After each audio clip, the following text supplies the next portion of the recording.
अस्सलाम वालेकुम। किस्सा गो में अवां जी ख़िदमत में हाज़िर आहियां। हिकु ॿियो परॾेही तर्जुमो, हिकु ॿी ज़िंदगी जी नसीहत खणी अवां जी ख़िदमत में हाज़िर। हिकु शख़्स जो नालो सैम हुयो ऐं सैम चयो त मुंहिंजी हिकिड़ी आदत आहे त मां आचर जे ॾिहाड़े सुबुह साण कॉफ़ी जो हिकिड़ो कप ठाहींदो आहियां ऐं कप ठाहिण खां पोइ ॿाहिरि रेडियो ते पंहिंजो मनपसंदि प्रोग्राम ॿुधंदो आहियां।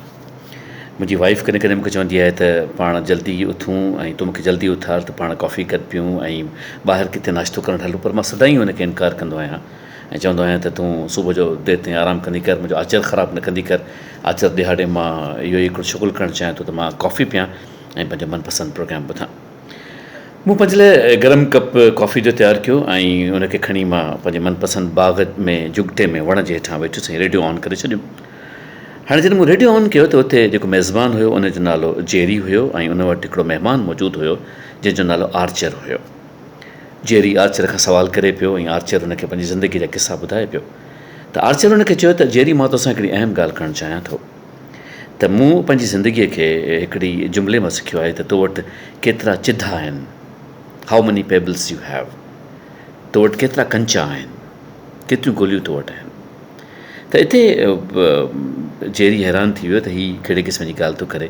चई तूं पंहिंजी ॻाल्हि जी वज़ाहत कर। चई ॻाल्हि इहा आहे त जॾहिं मां पंहिंजी ज़िंदगी में अमली तौर ते तरबियत हासिलु करे रहियो हुउसि त हिकिड़े भेरे हिकिड़े उस्ताद मूंखे चयो त असीं सरासर ज़िंदगी में केतिरो जीअंदा आहियूं।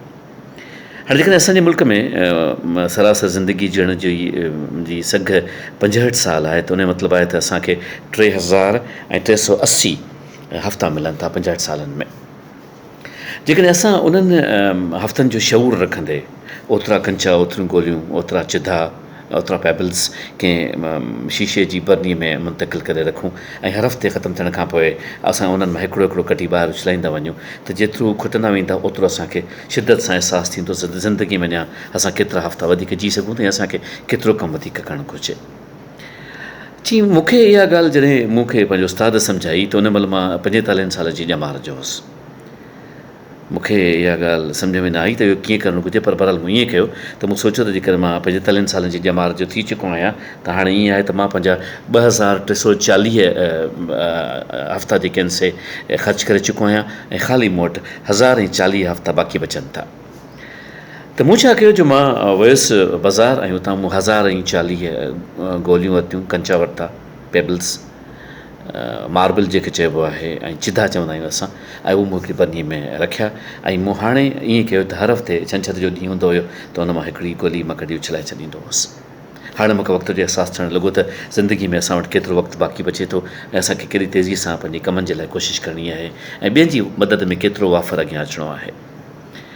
ऐं तोखे हिकिड़ी अजीब ॻाल्हि ॿुधायां जेरी, आर्चर चए थो त गुज़िरियल हफ़्ते मूं पंहिंजी बरनीअ मां आख़िरी चिधो कंचो कढी उछलाए छॾियो।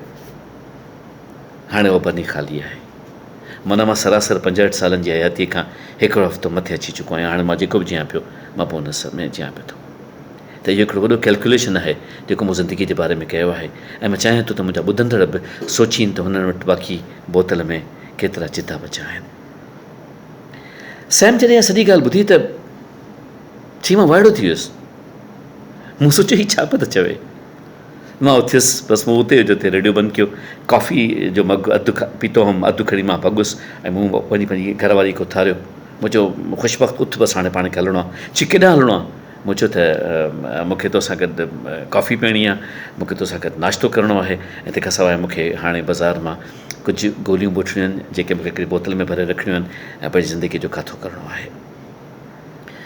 ख़ातिन सां इहा ॻाल्हि आहे, इहा ॻाल्हि पंहिंजी जाइ ते बिल्कुलु हिकिड़ी ख़ासि अहमियत रखे थी त हिकिड़ी कैलकुलेशन आहे जेका ज़िंदगी में असांजे साम्हूं हणणु घुरिजे।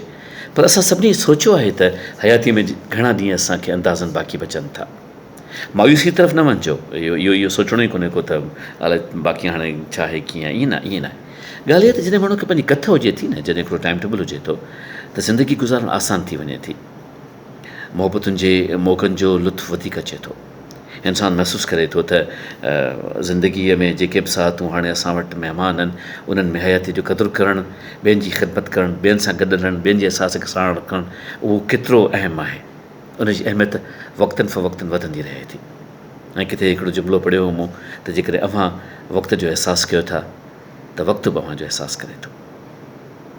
आबाद हुजो, शाद हुजो, जिते बि हुजो ख़ुशि हुजो, आबाद सलामत हूंदो। वॾी महिरबानी अव्हां जी, मौला जे हवाले।